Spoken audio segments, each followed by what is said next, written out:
it gets too lost in the, I'll call it department of great meetings, right? Where it sounds exciting because you're meeting with a big title or a big brand, but actually you're losing sight of what you're really there for. You sign an agreement and then everyone just thinks the magic is going to happen. And it can be confrontational because that brings risk to those accounts when you start opening up those conversations, but it's false. GSI partnerships are full of great expectations. Most of them go unmet. Joining me today is Kristian, who has spent over 20 years on the inside of the GSI and Alliance world, heading up global partnerships for Citrix and Aviva and working with GSIs including Capgemini, Wipro and Atos. So nice to have you with us today, Kristian. Hi.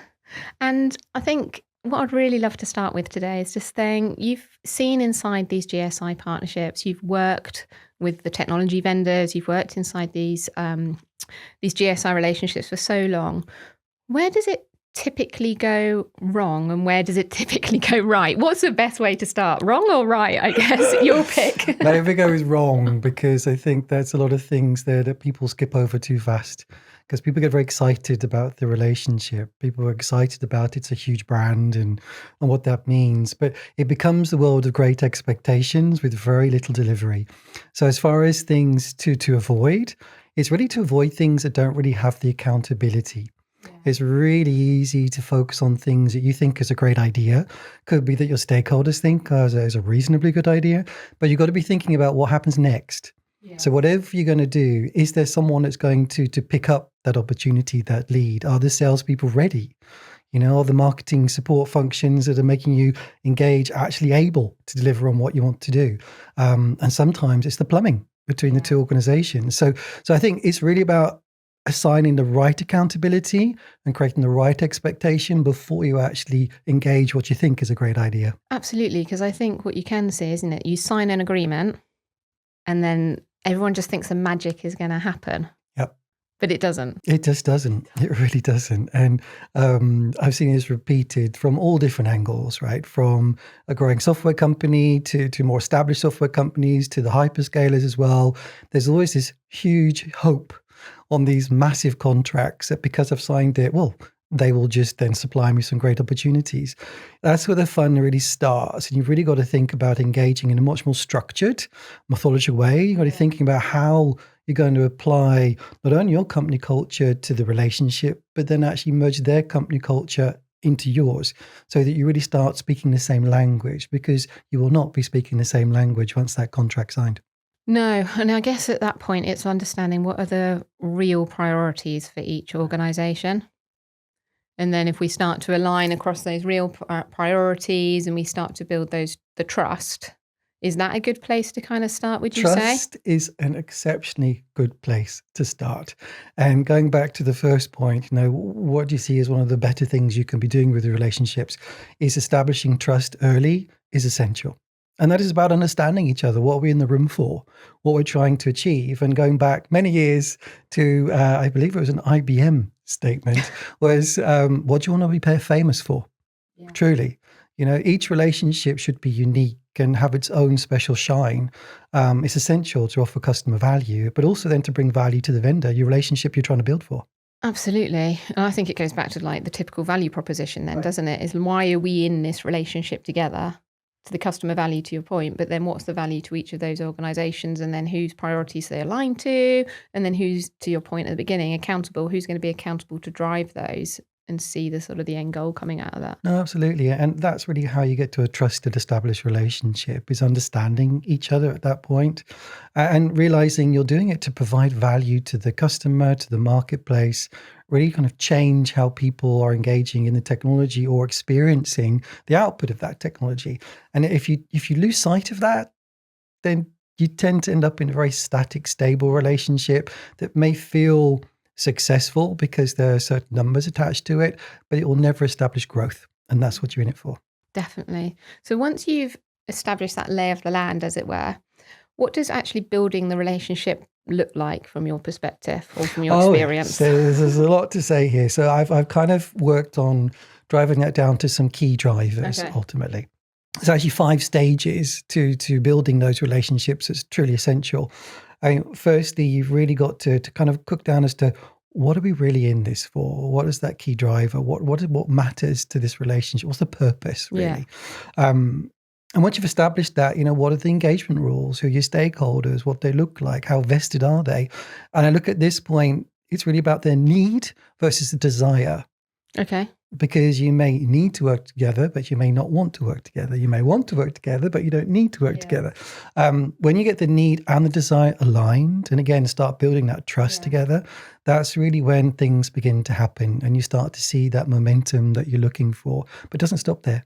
Okay. Because then you've got to really think about how we're going to take the strategy and make that into a series of very strong deliverable tactics. This is where the accountability that we're talking about really comes in, right?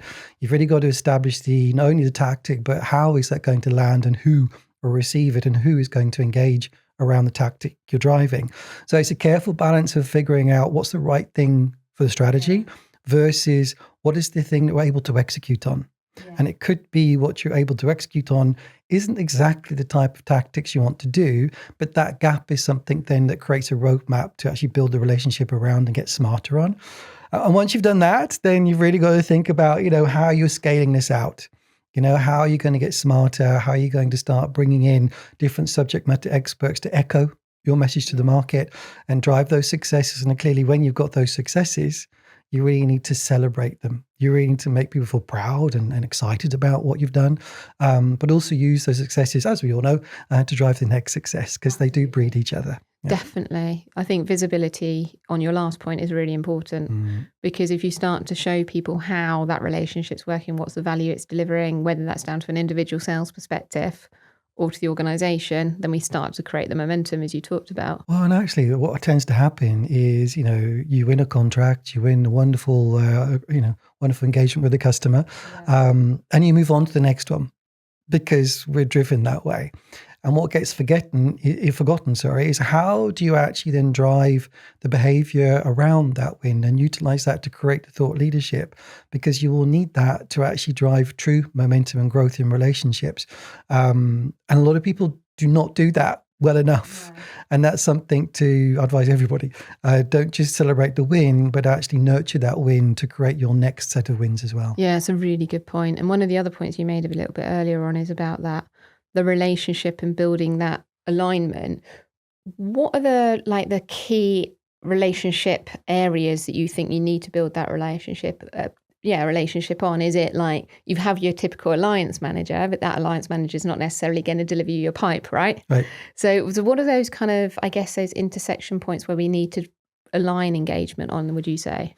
Oh, no, absolutely. You've got to really think about your total business stakeholder map. Right, because it's very easy to get stuck between an alliance manager and their counterparts in any particular relationship, but you've got to go broader. And where I've seen the biggest success is actually going beyond that and actually looking at all the aspects of the partnership across all the different functions, from offerings to products, from marketing to obviously sales, but then also thinking about everything in between.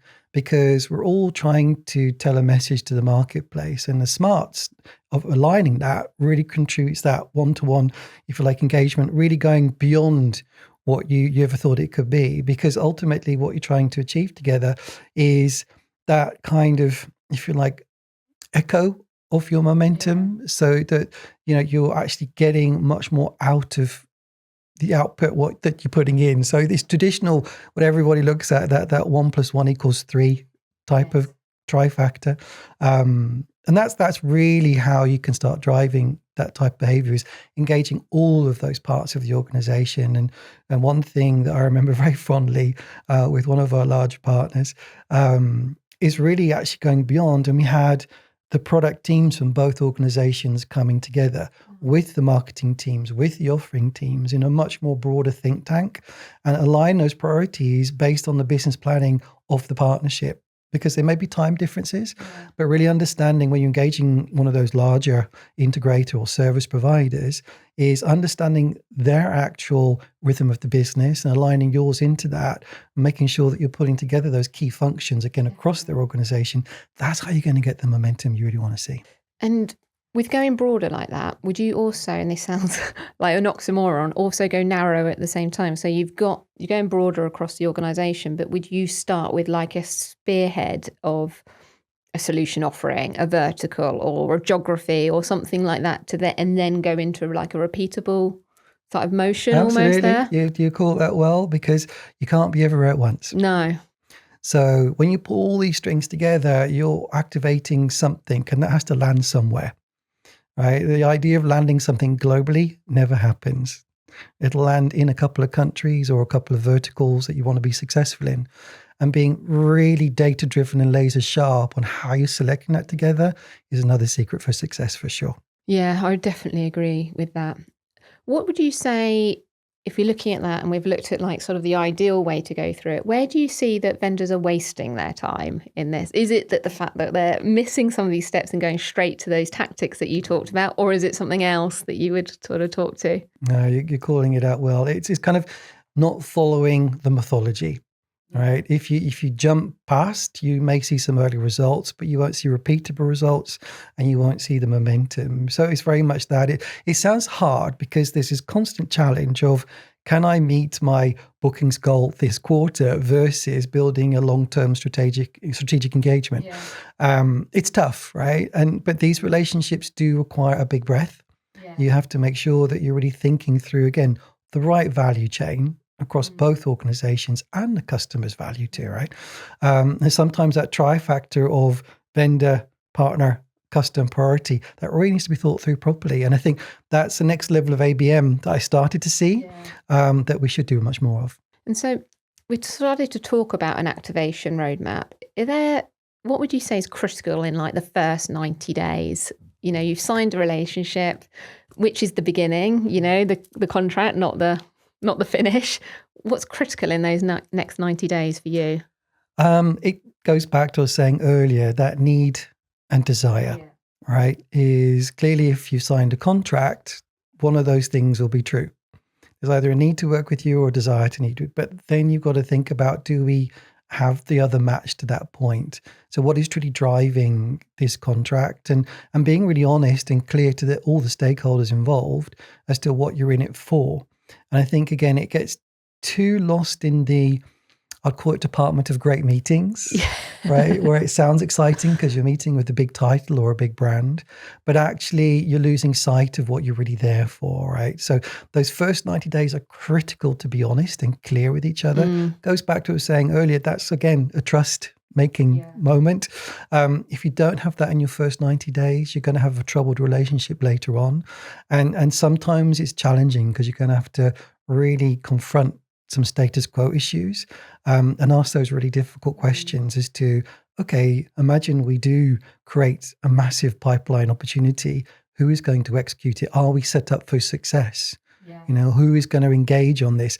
Getting that right early, so you know what you're dealing with, will set you up, because if those things come out later on in your relationship when you're trying to land, that's going to really screw you up. That is going to be very painful. Yeah, right.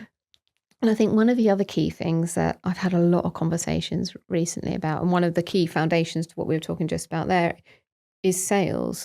Okay. And as a technology vendor, a question I got asked a lot is, how do I activate my sales team? They've been working a lot with VARs, but I now want them to work with my GSIs. How do we do that? You know, what would you, I've got my 2 pennies that I can chuck in, but what, from your perspective, you know, what's key? Where do we start? What do we need to cover? It's really tough. Yeah. Right. Because sometimes, and it's more often than not, it's the larger direct part of the vendor organization that needs to work with the GSI. Yes. And it's not so much them getting away from a VAR mindset, it's helping them understand the strategic choices customers make. Because ultimately a customer could be engaged with 4, 5 to even 7 different partners as part of their partner ecosystem. And it's helping people understand that that's fact, right? And it can be confrontational, because that brings risk to those accounts when you start opening up those conversations. But it's false because it's already happening. Yes. Right?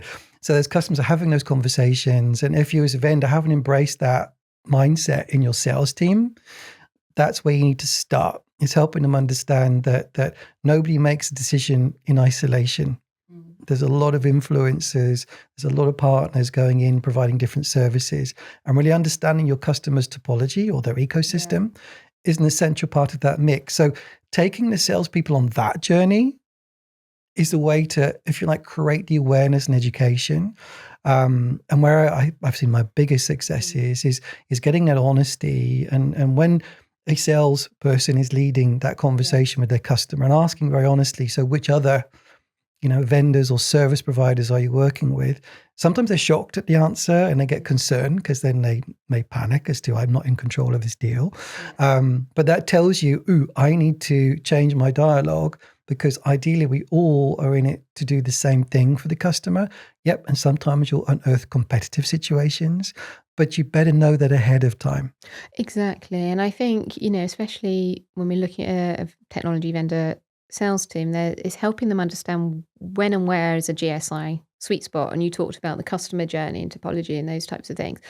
But actually those customers that are sort of leading in that innovation, I can't think of the right word, hype, as it were, or cycle, whatever the right word is. But that's really where a GSI can be really strong, in those digital transformation projects. And actually, by pulling in those technology vendors or working alongside them, then they can access those bigger deals, those C-suite access, all those things they couldn't. But I think control is a huge thing. And although we're accessing those larger deals, we're then accessing longer sales cycles, which again is counterintuitive to a lot of these comp plans and things like that. So I think mindset, enablement, education, awareness, all of those things come into it, and probably a subject for a whole podcast on its own. Well, it is, because there we strike on the most important thing of all of this, customer value. Absolutely. Right. And sometimes that customer's customer value, and understanding that, because you can, what I call, go native very quickly with a partner relationship, and it's all about your priorities, their priorities, and that's how you start. But until you folded in the true customer challenges and how customers are perceiving this engagement, also you're missing a mark. Okay, Kristian, we have a new section to our podcast. Scary. I'm going to put you on the hot seat. Yay. 3 rapid fire questions, honest answers. Are you ready? I'm ready. So, one thing vendors never do, but absolutely should. Stop treating GSIs purely as a sales channel. It's super important, really focused, but you got to think about the broader impact that relationship can have for you as a vendor, as far as validating what you're standing for, getting that independent perspective, because these GSIs are independent and they pride themselves on that. So getting their validation, their support, and their comments on your solution is the right way to approach it. If you're only hammering on deals and pipeline constantly, which matters, you're missing a buck. One metric that tells you the GSI relationship is genuinely working. Really easy. New business, new logos. That's it. Absolutely. New, right? So net new is the holy grail of anybody's relationship, but with purpose again, that not only you bring something new in, but it aligns to that purpose that you've created. Super essential. Amazing. And finally, biggest waste of budget in GSI marketing. A lot of scars on that one. When you're leading change, right, and you're leading engagement in new relationships that the company you work for is just adopted, you're gonna have to break a few eggs, right? Biggest lesson learned, though, and we've talked about it earlier, is accountability. Make sure you don't invest in anything that does not have the correct accountability in place. So, for example, if you're doing any type of, I'd call it deal generation or pipeline generation activity, which can be a lot, what happens next? Who's accountable for that next step? Who's going to actually deliver on that? Believe me, a lot of people create the opportunity in the pipeline and it goes nowhere because no one's ready to do anything with it. So accountability all the way. Amazing. So thank you so much for joining us, Kristian. It's been really good having you here to explore GSI activation and how to really get over that bridge of great expectations and actually deliver real accountable outcomes. Awesome stuff. Thank you.